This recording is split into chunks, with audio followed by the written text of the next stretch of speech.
Hola, ¿qué tal? Bienvenidas, bienvenidos. Gracias por acompañarnos en una nueva emisión del programa de la Náusea TV. El día de hoy me acompaña el doctor Rafael de la Garza Talavera, un servidor, Héctor Oz. Bien, vamos a trabajar el día de hoy con un tema que ha sido de relevancia para la política, sobre todo de carácter nacional en las últimas semanas. Transcurrimos ya la elección presidencial, sabemos los resultados de la misma, los apabullantes resultados de la misma. Veía yo por ahí las noticias hace rato que tienen hasta el 6 del mes que viene, me parece, para declarar a Claudia Sheinbaum ya como presidenta electa de manera formal. Aunque bueno, es evidente que el margen de diferencia que hubo en las elecciones, pues no va a ser más que un mero trámite. De cualquier forma, bueno, de forma prácticamente inmediata de que se dieron a conocer los resultados de la elección del pasado 2 de junio. Bueno, hemos tenido una serie de semanas con mucho debate, sobre todo en torno a una serie de iniciativas que ya se anunciaron que van a ser las que se presenten, digamos, de manera prioritaria, incluso antes de que Claudia Sheinbaum tome posición como presidenta de la República. Recordemos que desde que inició el sexenio de López Obrador se hicieron ciertos ajustes a los periodos, a los tiempos. Normalmente la presidencia arrancaba sus funciones el 1 de diciembre. Por esta primera ocasión, y así va a ser desde aquí en adelante, la presidencia arranca en octubre, es decir, se reduce el tiempo de espera entre las elecciones y la toma de la presidencia de un periodo de casi 6 meses a nada más eh, 3 o 4. Entonces, bueno, la presidencia entra en octubre, pero el Congreso de la Unión inicia sesiones, eso sí, como es cada legislatura, el 1 de octubre de este año, el 1 de septiembre, perdón. Entonces López Obrador va a tener un Congreso que ya vimos, ya comentamos un poco cuál es su composición, con una mayoría absoluta para Morena en la Cámara de Diputados y a 2 o 3 senadores de lograr también una mayoría calificada en la Cámara de Senadores, lo cual le permitiría en teoría avanzar con cualquier propuesta de reforma de carácter ya no solamente legal, sino de carácter también constitucional, a sabiendas también que cuentan con el apoyo de más de la mitad de los estados para pasar cualquier reforma. En ese sentido, bueno, el pasado 5 de febrero, en términos, digamos, de dentro de todavía del periodo de campaña, el presidente presentó una serie de 20 reformas de carácter constitucional que se iban a proponer para la siguiente legislatura, que tenían que ver, bueno, con las reformas de pensiones, de garantizar becas, ciertos apoyos, la reforma electoral, la reforma de la Guardia Nacional, pero sin duda alguna, la que mayor ruido ha generado es aquella que tiene que ver con el Poder Judicial de la Federación. Una reforma que pretende reformar ciertas cuestiones, sobre todo, y lo que más controversia ha causado, respecto a la forma en la que se eligen no solamente los jueces de distrito, jueces de los tribunales colegiados y magistrados, sino sobre todo los miembros de la Suprema Corte de Justicia. Posteriormente abonaremos un poquito, bueno, hacia cómo está presentada esa iniciativa. Pero insisto, sin duda, esa es la cuestión central que ha mantenido el debate en el país durante las últimas semanas. Posiciones a favor, posiciones en contra de esta reforma sobre un sistema sobre el cual lo hemos comentado en repetidas ocasiones. Sabemos que el Poder Judicial es tradicionalmente un poder intocado, es tradicionalmente un poder conservador. Sabemos de la fama de la que goza no solo en México, sino en distintos países del mundo, pero bueno, particularmente en nuestro caso, sabemos cuál es la fama de la que gozan jueces, magistrados y en su conjunto todo el sistema de procuración de justicia. Entonces es una reforma sin duda importante, es una reforma que sin duda va a tener consecuencias importantes en la forma de entender no solamente la procuración de justicia, sino todo el andamiaje jurídico en el país. Y sobre eso se ha estado comentando mucho al respecto. Entonces, bueno, decir que venimos de una propuesta que ya tiene algunos meses debatiéndose, que se confirma que va a ser una de las propuestas de las iniciativas preferentes que se presenten en cuanto inicie la siguiente legislatura, insisto, el 1 de septiembre, con visas incluso a que se apruebe antes de que Claudia Sheinbaum tome la presidencia de la República, digamos que fuera la última gran reforma de López Obrador, con la que, digamos, sellara ese primer piso de la autodenominada cuarta transformación. Pues bueno, vamos a dedicarnos los siguientes minutos a analizar un poquito esa propuesta, lo que se ha dicho tanto desde quienes apoyan la presidencia de la República y sus iniciativas, como desde los detractores, ciertos sectores de los medios, de la así llamada sociedad civil, que ha manifestado su desacuerdo con esta iniciativa. Pero bueno, para que vayamos comenzando, Rafa, ¿por dónde quieres que vayamos analizando esta famosa propuesta al Poder Judicial de la Federación? Hola Héctor, un gusto estar aquí en la náusea. Eh, Mira, creo que es una situación, digamos que, pues, en cierto sentido confirma una tendencia a lo largo del sexenio que está por terminar. Eh, de darle mayor legitimidad al Estado, desde la perspectiva del presidente Lago. Que recordemos, aquí lo hablamos ya hace algún tiempo, que la llegada de Andrés Manuel a la presidencia tenía como objetivo general relegitimar al Estado y a sus instituciones frente a la sociedad, toda vez que los 30 años, 35, casi ya 40 años de neoliberalismo en México, pues lo que sucedió fue que al mismo tiempo que el Estado se amarra las manos, ¿no? Y deja que el mercado se ocupe de buenas parte de la redistribución de la riqueza social, eh, digamos, genera un enorme descontento, un empobrecimiento de la mayoría de la población, ¿sí? Que evidentemente dejan al Estado muy mal parado y a sus instituciones.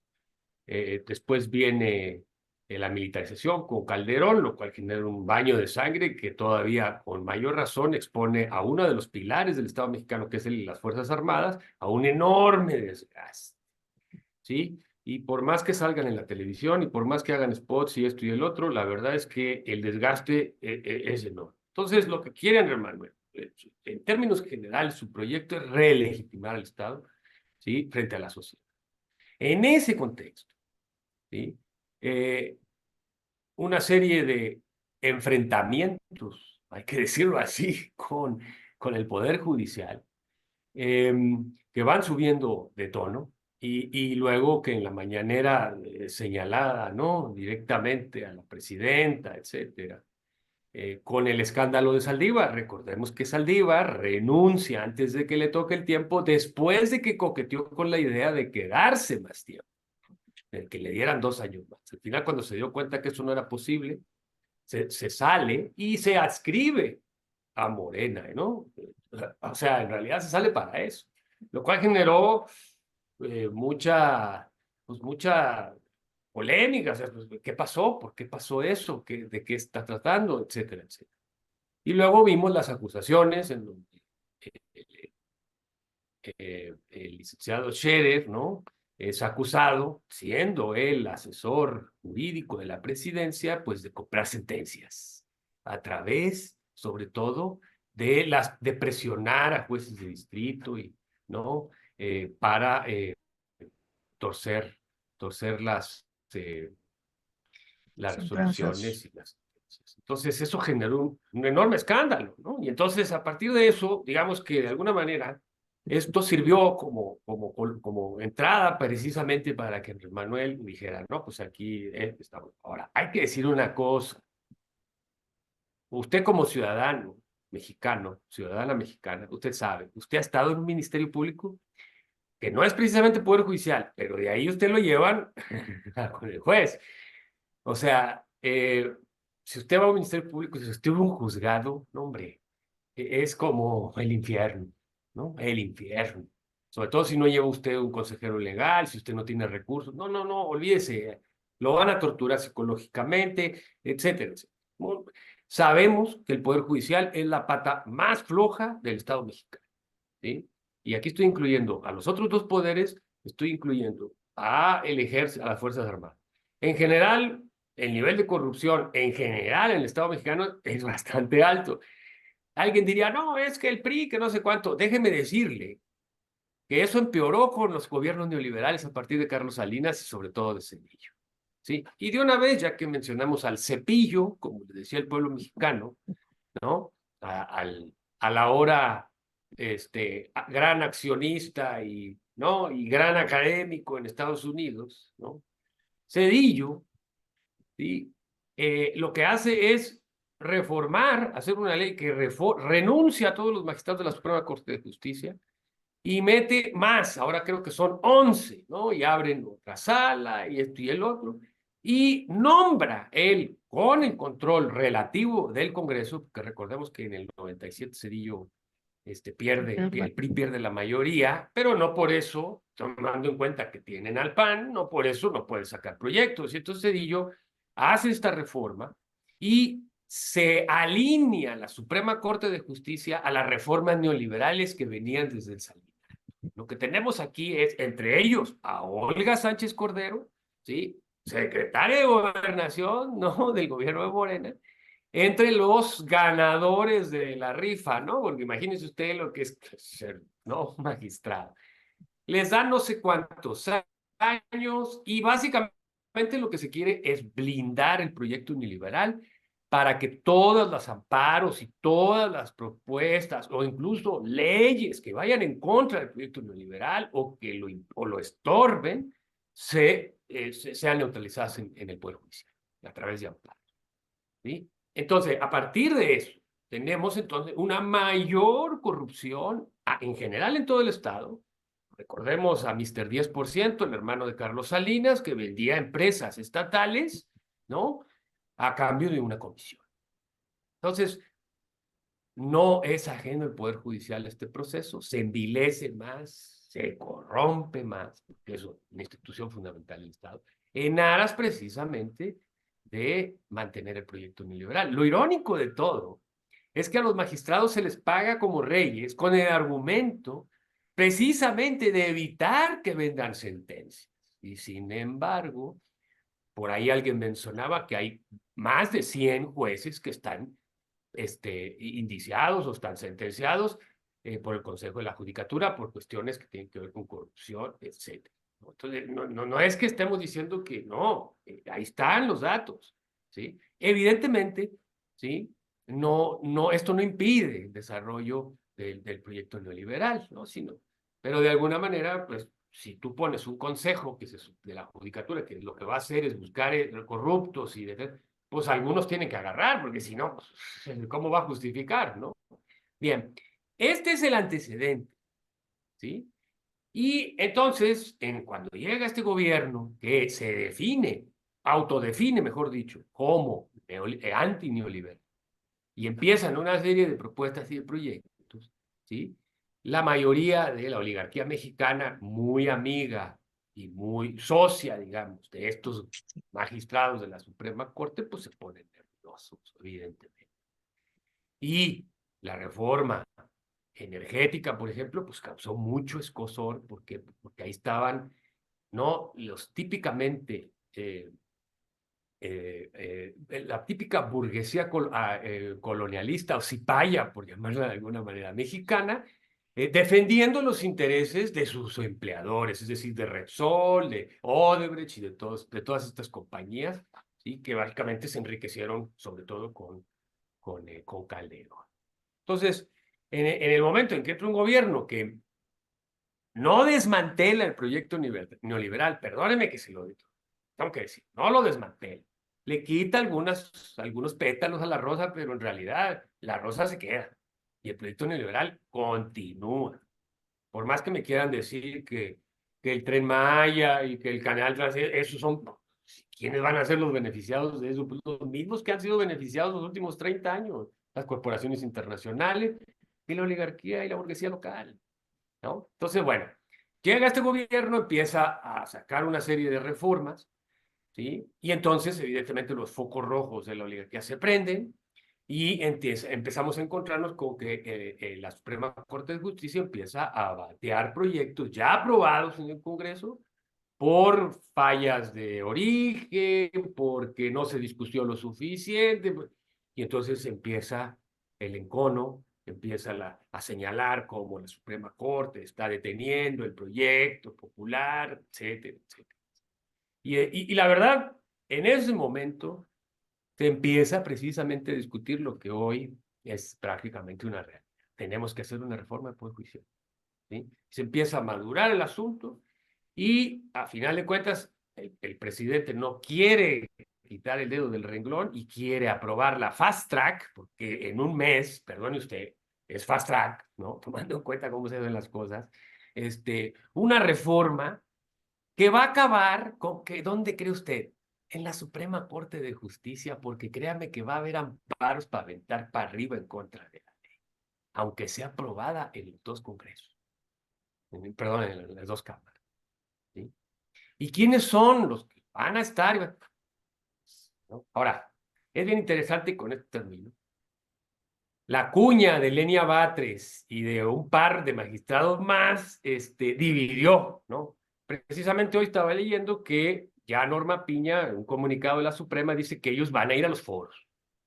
La propuesta de ella es que fueran unidos, es decir, que todos estuvieran atrás de ella, pero no van a poder ir unidos. Y aquí uno se pregunta, me lo decías tú, a ver, no entiendo, si el próximo año, por ahí de la primera mitad del año, se van 2 magistrados de la Suprema Corte de Justicia. Tengo la mayoría en el Congreso, pues de una vez los pongo. No, quieren la enchilada completa, recordando al infame de Castañeda.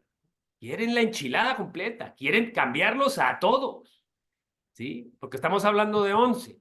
Si en el mejor de los casos Morena tiene 5, o el presidente tiene 5, pues todavía les ganan, ¿no? Y no hay garantía de nada. Entonces dijeron, no, le hacemos como Cedillo mejor, hacemos una reforma, sacamos a todos, y entonces con la mayoría que tenemos, metemos los magistrados, digamos, a modo. Pero no, resulta que, ahí es donde está el detalle, los vamos a poner a elección. ¿Sí? Se van a elegir. Ah, órale, salieron, ¿no? Bueno, y bueno, en esas estamos, ¿no? Ahorita lo que se va a ver, y cómo se puede hacer eso. Entonces ya ¿cómo le pone la virtual presidenta de BPM o algo así, ¿no? Virtual presidente electa, porque todavía no es el que... Virtual, por Sí, supuesto. sí, sí. Ya dijo, no, los empleados del Poder Judicial, no se preocupen, ustedes, ¿no?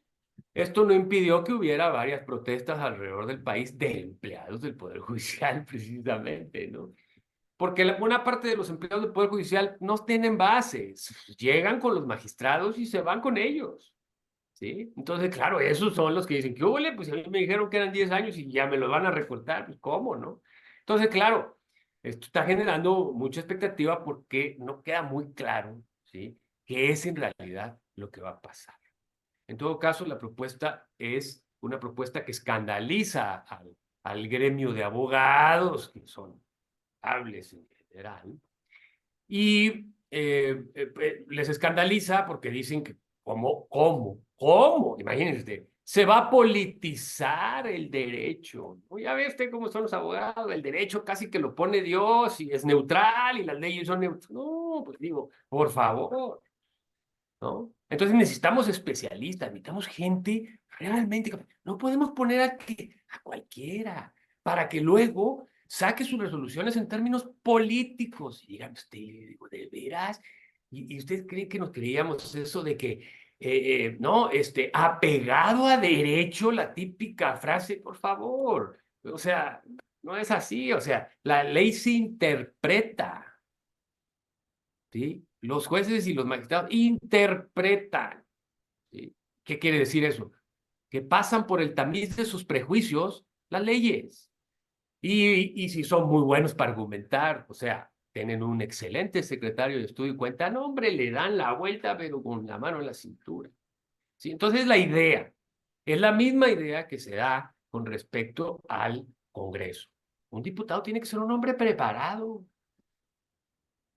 No, un diputado debe tener cierta densidad moral, ética, ¿no? Y para eso tiene asesores especialistas en los temas que él va a trabajar para que le digan. Él es un representante popular. Ok, los magistrados no son representantes populares. No, en términos estrictos no lo son. Pero eso no quiere decir que no pueden y deben mirar hacia abajo, ¿sí? Y pensar en la justicia. Para no caer en la frase cínica de justicia, dicen los abogados, nada más la hace Dios. Nosotros usamos la ley a conveniencia para, ¿no? Para ganarnos la vida. Y debo decir que, en general, los abogados, pues, o defienden a los poderosos o defienden a los débiles, ¿sí? En general, un ejemplo típico de un abogado sagaz y eficaz, pues el jefe ciego, Fernández de Ceballos, ¿no? Ese señor compraba sentencias. Si tú querías ganar un pleito, te iba a cobrar mucho, pero te iba a ganar el pleito porque compraba y compras como yo sentencias. No, era el rey del mundo, el jefe ciego. Entonces, ¿El Poder Judicial necesita una reforma? Sí, necesita una reforma. ¿El Poder Judicial es altamente corrupto? Sí, también lo es. Y además es ineficiente. ¿Cuántas veces ha usted visto en el periódico la cantidad de gente que es indiciada o que es acusada? Y la mayoría de ellos, pero la inmensa mayoría, no le pasa nada. Y agarran unos cuantos y terminan. Entonces, la eficiencia terminal, por decir de alguna manera, no, del Poder Judicial es bajísima.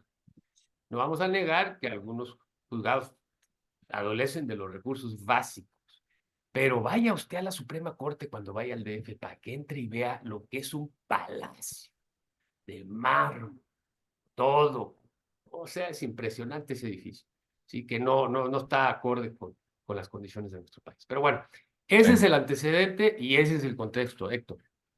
Sí, no, de acuerdo. A ver, como dices, estamos analizando esto desde en términos políticos y como dices, a los compañeros abogados se les olvida precisamente que el derecho es una cuestión política. A ver, por ponerlo muy rapidito, ¿por qué tenemos tribunales especializados en competencia económica, en materia de competencia económica, que fueron los que le dieron el palo a la reforma eléctrica, pero no tenemos tribunales especializados para los derechos de grupos indígenas, de grupos originarios?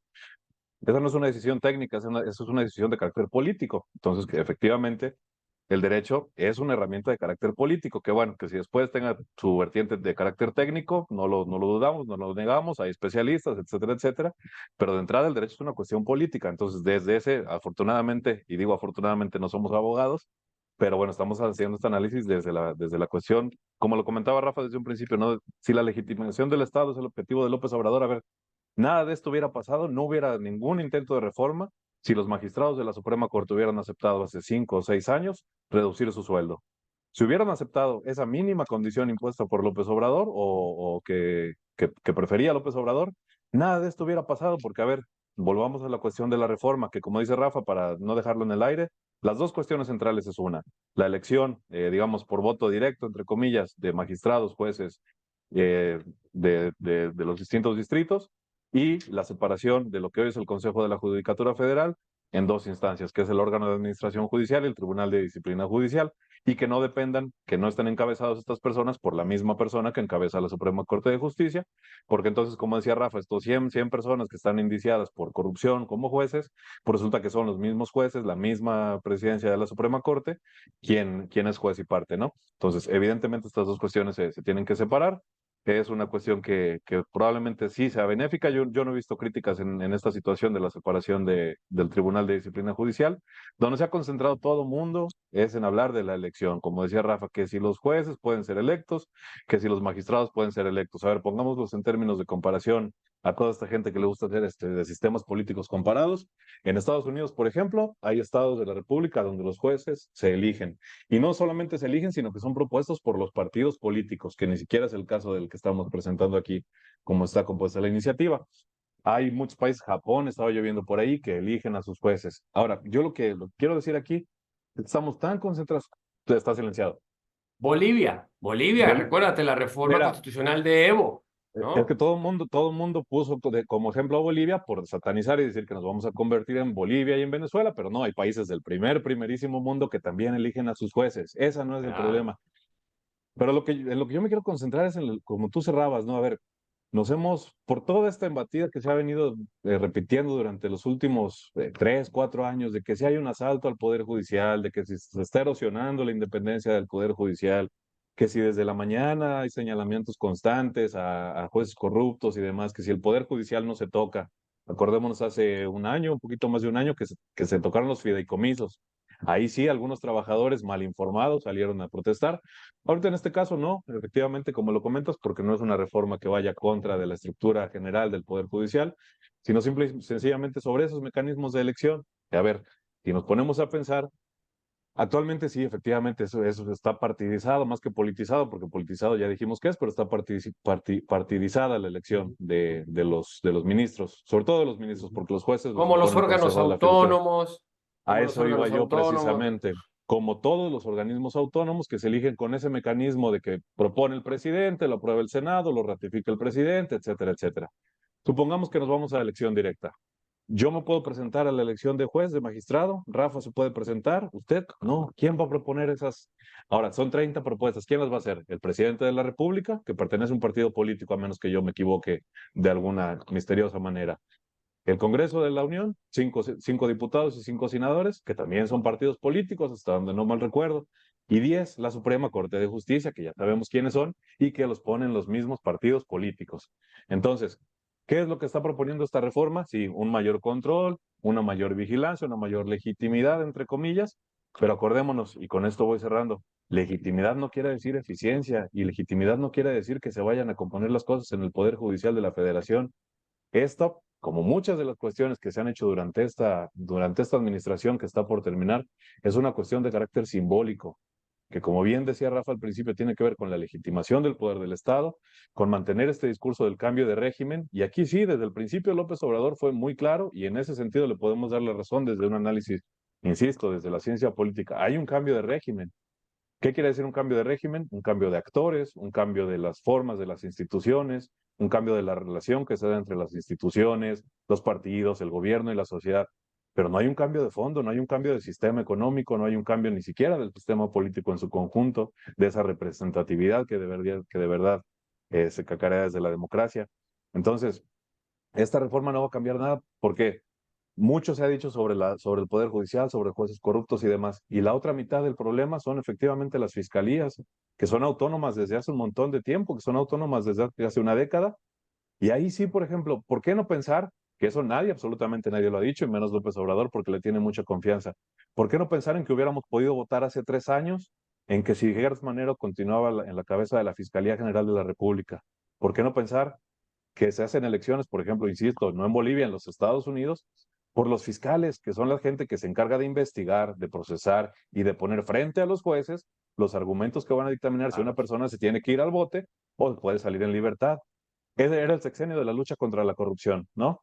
Rosario Robles en su casa, Lozoya en su casa, los militares que fueron acusados en su momento contra Ayotzinapa en su casa o rumbo a su casa, Murillo Karam en su casa, porque el Poder Judicial es corrupto, puede ser, algo de eso debe haber, pero principalmente porque la Fiscalía no ha hecho su chamba en 6 años, ¿sí? Son los Hay un ministerios públicos, claro, hay un contubernio, Héctor. Pues es que, digo, ve y, lo que pasó con la matanza de Acteal. y No, la otra, los sí, meten al exacto, bote de mala manera y después llegan alguien y dicen, no, pues es que está viciado el proceso y va para atrás y lo sacan, a pesar de que eran exacto. culpables. Entonces, bueno, pues, Y lo que tú digo, decías, la ineficiencia, por ejemplo, yo veía, el año pasado llegaron, déjame, por aquí tenía yo el dato incluso, 16,000 no, casos no. a la Suprema Corte, espérame, nada más, sí, 16,000 casos a la Suprema, nos entramos de 5 o 6, pero hay 1,500,000 de casos en todos los poderes judiciales de los 32 estados de la República.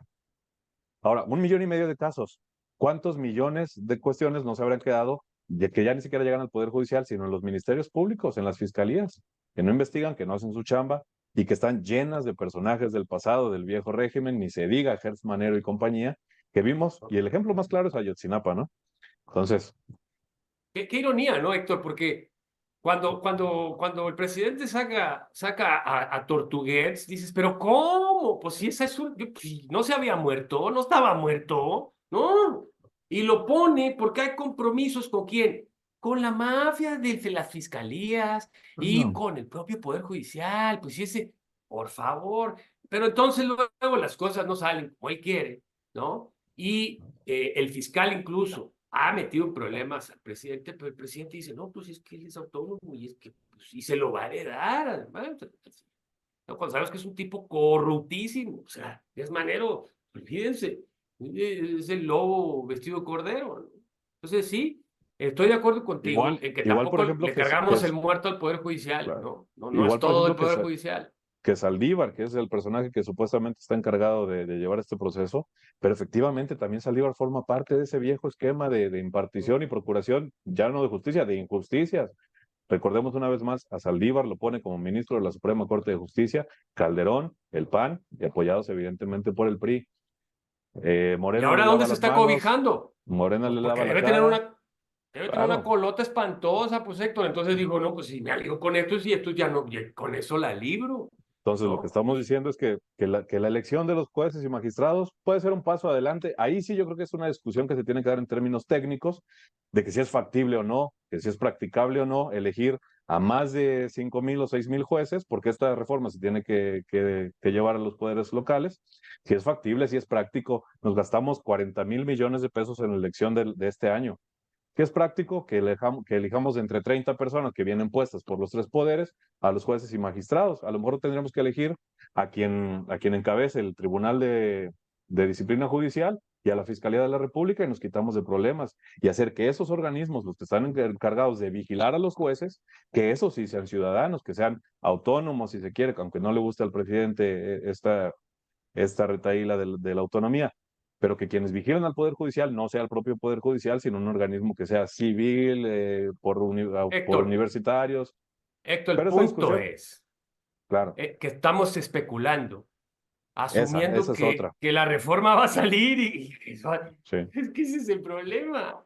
sí, Y claro, obviamente, pues, ok, especulamos, vemos cuáles serían los escenarios posibles y todo, pero insisto, ¿ustedes creen que Norma Piña se va a hacer harakiri y va a firmar en contra de los amparos que quieran echar para atrás esa ahora, reforma? ojo, nada más por anotarlo. Si pasa la reforma, como esté así o con modificaciones, la Suprema Corte ya no puede decir nada, porque sería una reforma de carácter constitucional. Entonces, la Suprema Corte no se podría amparar porque es una reforma, o sea, no puede revisar la Constitución la Suprema Corte, a menos que fuera inconvencional. Pero ya hemos visto lo que hace con la Convención la Suprema Corte cuando le conviene y cuando no. Y lo que hace el Estado mexicano. Por ejemplo, tenemos las resoluciones de la Convención Interamericana sobre prisión preventiva oficiosa, pero ahí sí todo el mundo calladito. Pero bueno, eso es otro tema. Efectivamente, Sí, no, tienes razón, qué bueno que lo dices. estamos Efectivamente, especulando, empiezan foros y muy probablemente la reforma no salga así como está presentada. Muy probablemente tienes razón en ese sentido. Pero sí, yo lo que quiero hacer estrés es que tanto tiempo que hemos estado discutiendo, o bueno, que se ha estado discutiendo en los medios hegemónicos sobre que si los jueces se eligen o no, cuando esta reforma es una reforma, digamos, de carácter simbólico, de carácter legitimista para el propio Estado, para las instituciones, pero en nada toca lo que es la procuración y la impartición de justicia en este país. En ese sentido no tienes hay toda la razón. reformas, ni siquiera en una cuestión de género, en cuestiones de medio ambiente, no es una reforma, digamos, como la de los juicios orales, que bien o mal podemos hacer su crítica, es una reforma que toca las altas estructuras de la burocracia del Poder Judicial y que si ganan un poquito menos o que si se reduce de 11 a 9 sí, de 11 a 9 me parece, en realidad no cambia de forma sistemática la forma en la que se imparte justicia en el país o en la que no se imparte justicia en el país, pero nos encanta estar debatiendo sobre nimiedades y probablemente en 2 o 3 semanas el tema sea otro. Digo, quisimos tocarlo porque creo que es importante, es la discusión que más ha tenido ruido los últimos días, pero ponerla en Digo, su justa dimensión, ¿no? qué manera de cerrar el sexenio. Dices, si ya ganaste la elección, entonces, ajá, digo, no, esta es mía. Y en realidad, como tú dices, tiene una carga simbólica en términos de que sale, si no sale, él va a decir, pues miren, yo lo intenté, la verdad es que es necesario. Y yo creo que la mayoría de los actores que giran alrededor del Poder Judicial y del Estado están de acuerdo en que necesita una reforma profunda del Poder Judicial para poder hacer frente a enormes retos que enfrenta, ¿no? Efectivamente, eso no lo vamos a negar. El asunto es el sesgo político ideológico que se le dé. Y mire, en realidad no vemos nada nuevo. Lo que en realidad se quiere es alinear la Suprema Corte con la presidencia y el proyecto del presidente. ¿Le suena conocido? Pues claro, si así fueron todos los Toda años la del vida, PRI. Pues toda la vida. sí. Y nadie se quejó, nadie dijo nada, ¿sí? ¿No? Y ahí estaban Carrancá y tanto esta bola de momias, ¿no? Que eran los grandes y que ganaron y rogaron e hicieron, ¿no? Yo termino con algo que es de sentido común, por usar algo, abusando del sentido común, ¿no? ¿Qué es del sentido común? Eh, a mí me parece, o sea, creo que más allá del nivel y de la profundidad que se pueda lograr con la reforma. Lo que sí es importante tener en cuenta es que en un país desigual como nuestro país, las leyes no funcionan como medio funcionan en países menos desiguales. ¿Por qué? Porque en un país desigual, ¿no? Yo ciudadano, profesionista, etcétera, etcétera, tengo una discusión de vecino a vecino con un personaje poderoso, con dinero, ¿sí? Y lo demando, no voy a ganar. ¿Por qué? Porque no puedo comprar al juez, porque no lo conozco, porque no tengo esas relaciones que tiene mi vecino. Es casi hipotético porque pues, difícilmente en el lugar donde vivo tendría yo esa clase de vecino, afortunadamente, porque luego también lides muy finísimas personas, ¿no? En realidad, en un país desigual, las leyes, no las leyes que supuestamente son iguales para todos, Ahí, no ahí. aplican. Sí, es Porque voy lógico, más sí, allá. eso es sociología, ya ni que es política, eso es sociología, o sea, usted lo puede ver hasta en la cultura, ¿no? Cómo se refleja esa desigualdad. Pues Sí, sí. porque voy más allá. El problema que en un país desigual es que el derecho es desigual y volvemos a cómo empezamos. El derecho está hecho para mantener esas desigualdades y por eso la Suprema Corte de Justicia y los poderes judiciales son por naturaleza poderes conservadores porque están hechos para mantener las cosas como están. Si se quieren En cambiar las términos cosas como políticos, están, ¿sí? ajá, En términos claro, no están para políticos, cambiar sí. las cosas, no, están Y para las contener el leyes, cambio. el aparato Claro. judicial son el reflejo de esa estructura política y económica. Entonces, si queremos cambiar y si queremos que los jueces fallen a favor de las comunidades, en lugar de fallar a favor de las grandes transnacionales, no es culpa del juez. A ver, no es culpa de que el juez sea corrupto. Puede ser corrupto y puede estar muy bien formado en la facultad de Derecho, lo que usted quiera, pero el problema es de la ley, el problema es de cómo está estructurada esa organización, esa superestructura, como dirían algunos viejitos trasnochados por ahí como nosotros, que está en función de ciertos intereses de tipo económico. Y el derecho está precisamente para mantener ese statu quo. Pues sí, Mientras, pues, o sea, a mí me encanta agarrarme con los abogados porque hay algunos que lo sí, reconocen, les cuesta, pero hay otros que dicen, ¿cómo? ¿Pero cómo? Como si, pero no, pero ¿cómo si eso nunca lo había yo oído? ¿No? los que lo reconocen son los que saben de historia, los que han leído historia, los que han leído un poquito de filosofía, no los que se saben de memoria los códigos, porque No. eso digamos que es O son menos buenos, interesante. o son buenos para corromper a los jueces porque los conocen, porque esto, porque lo. Mire, Claro. ya la última y nos vamos. Ahora sí, usted sabe que es una de las mentiras de los mexicanos, no le voy a decir las otras dos, pero en la última y nos vamos. Dicen que dijo, dicen, a mí no me consta, que Benito Juárez decía, cito de memoria, ¿sí? A los enemigos todo el peso de la ley. A mis amigos, con el pétalo. Y así es, usted revisa la historia y que lo acaba de decir. Vea usted las resoluciones contra comunidades indígenas en contra de los terrazas, de los no sé qué, de los grandes terratenientes, en pleno siglo XX, ya acaban, ¿no? Entonces, en realidad, la clave está en que en un país desigual, ¿no? Es muy difícil que funcione los sistemas legales liberales típicos como el que tenemos, ¿sí? Entonces, en el caso de Morales, de Evo Morales y la reforma, se decía que en las comunidades donde había mayoritariamente 80, 90 personas, ¿sí? De comunidades indígenas, el juez era blanco, porque no lo podían nombrar ellos. Lo nombraban desde el centro de las oligarquías. ¿Para qué? Para controlar y contener a la población indígena. Entonces, ¿cómo arreglamos eso para que esos jueces conozcan y de alguna manera estén abiertos a impartir justicia a los desarropados, a los de abajo? ¿No? Pues tiene que ser parte de ellos. ¿Cómo le hacemos? Pues que los elijan. Y entonces ya, si la comunidad elige a una persona extraña, pues es su responsabilidad.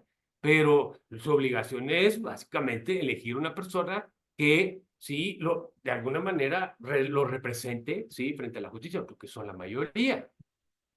¿Sí? Entonces, bueno, yo creo que la idea de que los jueces son neutrales y que la ley es neutral es algo que ya no se sostiene. Entonces, yo le invito a los que están en contra de la reforma, pues a que busquen mejores argumentos, porque ese no se sostiene. Y como tú dices, no va a quedar perico de los palotes de magistrado, no se preocupe. ¿Sí? Ni yo, ni usted vamos a... ¿Por qué? Porque nosotros no tenemos licencia de abogados, porque nosotros A empezar. puede conformarse un perfil, que es lo primero que se hace para este tipo de cosas. Y obviamente ese perfil no puede ser cualquier, pues no, obviamente que no, ¿sí? Pero entonces el compromiso de este personaje no va a ser exclusivamente de los líderes políticos de los partidos que los pusieron y con los que negoció, sino que va a tener que pensar también en la población. Si así hubiera sido en 94, el FOBAPROA no hubiera pasado o cuando menos no hubieran cobrado intereses sobre intereses, como lo hizo la Suprema Corte de Justicia, que el agio, le llamaban anatocismo, una palabra que nadie sabía qué era, que simplemente agiotismo, no le busque. Cuando reformularon las deudas de la gente que no pudo pagar y les metieron en el capital los intereses y sobre ese nuevo capital le calcularon interés. Eso, sí, la Suprema Corte de Justicia, Corte de Justicia, efectivamente, lo avaló. Y ahí está, no lo estoy inventando. ¿Sí? Si eso es justicia, si ese es el espíritu del derecho, híjole, pues estamos fritos. Pero parece que en el liberalismo es así. El que tiene más pinole, el que tiene más saliva traga más pino. El que tiene más dinero no pisa la cárcel. Ahí está Lozoya, tú diste varios ejemplos. Históricamente, olvídese, para aventar para arriba. Entonces yo creo que habrá que estar atentos al tema. Procure no ver a Loré de Mola porque le van a, ¿cómo le diré? Le van a ver la cara, pues. O sea, haga un esfuerzo y procure, ¿no? Ver las cosas con sus propios ojos y independientemente de esto lo que sea, lo más probable, ¿no? Porque efectivamente, qué bueno que lo dijiste, porque yo estaba hablando no de reformas constitucionales. Efectivamente, las Legales. constitucionales no pueden ser, ¿no? Ese sería ya el colmo, ¿no? Pero bueno, recordemos que la energética pues fue una reforma constitucional también, ¿no? ¿O no? No, porque no tenía ya, porque no las echó en el primer trienio. Veamos, o sea, Ah, es interesante porque vamos a ver, esta legitimidad que tiene Claudia Sheinbaum, esta mayoría abrumadora que tienen las cámaras, va a ser definitiva para ver qué es lo que hace en estos primeros 3 años. Lo que no se haga en estos 3 años no se va a hacer en los segundos tres, ya así lo es, vimos. así es, así Y como es. dices, para cerrar ahora sí, y ahora sí la última y nos vamos, estamos discutiendo esta, pero que probablemente se apruebe antes de octubre, antes de que Sheinbaum entre a la presidencia. ¿Qué otra se va a aprobar? Probablemente la Guardia Nacional termine en la Sedena, todo el mundo discutiendo la judicial, mientras la Guardia Nacional termina, como siempre lo quiso el presidente, en Defensa Nacional. Ándale, me Como suena dijo, como como decía para Rafa, típico de López ¿de Obrador, ¿no? quiénes? Y del PRI también, pero bueno, ya no voy a decir eso que acabo de decir. Este, Como decía Rafa, dimos algunos argumentos a favor, en contra, nada más cerrar con eso, no cuestionar la reforma simple y sencillamente porque viene de la 4T. La cuestión de la elección, yo siempre digo, no se puede legislar pensando nada más en el mes que viene o en el año que viene. Elección sí, pero si al ratito las correlaciones de fuerzas cambian, entonces ¿qué? ¿Vamos a elegir jueces de derecha? Porque también se puede, ¿no? También se vale. También hay gente de derecha en el país que ha votado por la derecha y que puede votar por la derecha también en alguna Y condición futura.